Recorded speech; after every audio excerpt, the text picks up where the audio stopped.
ચાલો આજે એક મસ્ત મજાની વાર્તા સાંભળીએ જેનું નામ છે સિંહ સાહેબની પૂંછ.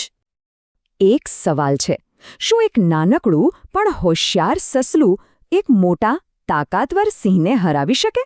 મતલબ કે શું બુદ્ધિ ખરેખર તાકાત કરતાં ચડિયાતી છે? ચાલો આ વાર્તામાં જ એનો જવાબ શોધીએ. તો વાર્તાની શરૂઆત થાય છે એક જંગલથી, અને ત્યાં કોણ છે? જંગલનો રાજા અને એનો એક સાથી. પણ બંને જણા એક મોટી મુશ્કેલીમાં ફસાયેલા છે. એક મોટું ઘનઘોર જંગલ હતો, અને એ જંગલનો રાજા હતો એક સિંહ.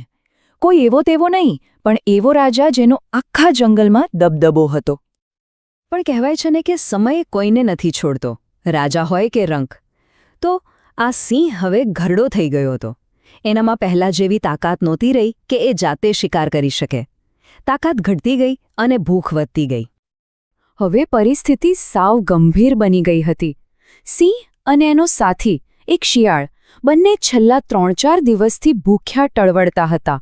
અને જ્યારે ભૂખ લાગે ને, ત્યારે મગજ કંઈ પણ કરવા તૈયાર થઈ જાય છે. જ્યારે તાકાત કામ ન આવે ત્યારે બુદ્ધિનો ઉપયોગ કરવો પડે.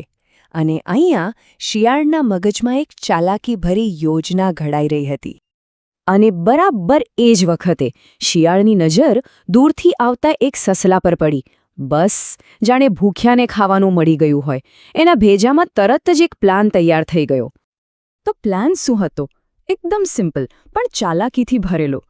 પહેલું, સિંહે મરી જવાનો ઢોંગ કરવાનો, એકદમ શબની જેમ પડી રહેવાનો. અને બીજું, શિયાળ એ સિંહના શરીર પાસે બેસીને જોર-જોરથી રડવાનું નાટક કરશે. શિકારને ફસાવવા માટેનું એક પરફેક્ટ નાટક, ખરું ને? સિંહ તો તરત માની ગયો. ભૂખ્યો શું ના કરે? તે જમીન પર શ્વાસ રોકીને એકદમ સ્થિર સૂઈ ગયો. અને શિયાળે પોતાનું કામ શરૂ કર્યું. ખોટા આંસુ સારવાનું, રડવાનું અને સિંહ પર સૂકા પાંદડા નાખીને આખું વાતાવરણ ગમગીન બનાવી દીધું. જાળ તો બરાબરની ગોઠવાઈ ગઈ હતી. પણ દરેક કહાણીમાં એક હીરો હોય છે જે આખી બાજી પલટી નાખે છે.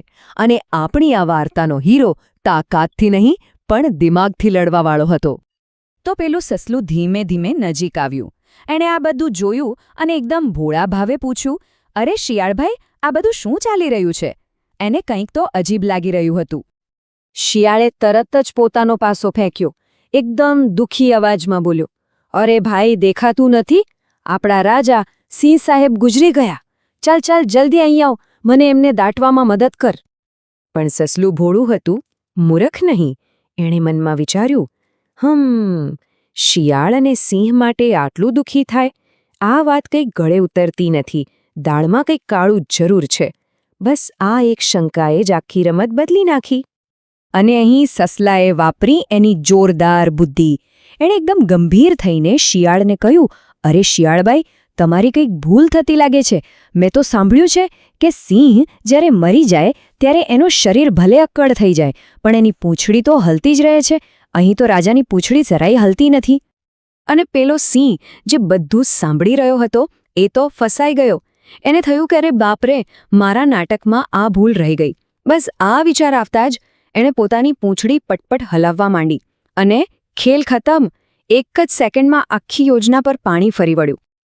જેવી સસલાએ પૂંછડી હલતી જોઈ એ તરત જ આખી વાત સમજી ગયો. એને પાક્કો પુરાવો મળી ગયો કે આ બધું નાટક છે. પછી શું?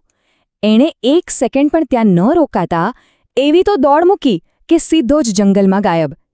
એની ચતુરાઈએ જ એનો જીવ બચાવ્યો. તો આ નાનકડી પણ જોરદાર વાર્તા આપણને શું શીખવે છે? એમાંથી કયો બોધપાઠ લેવા જેવો છે? ચાલો એના પર એક નજર કરીએ. અને પેલી બાજુ સિંહ અને શિયાળનું શું થયું?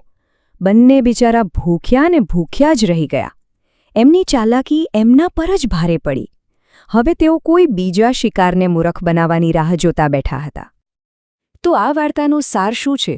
જુઓ, સૌથી પહેલી અને મહત્વની વાત, બુદ્ધિ એ તાકાત કરતાં હંમેશા ચઢિયાતી હોય છે. બીજું, જ્યારે પણ કોઈ પરિસ્થિતિ વિચિત્ર લાગે તો આંખ બંધ કરીને વિશ્વાસ ન કરી લેવો.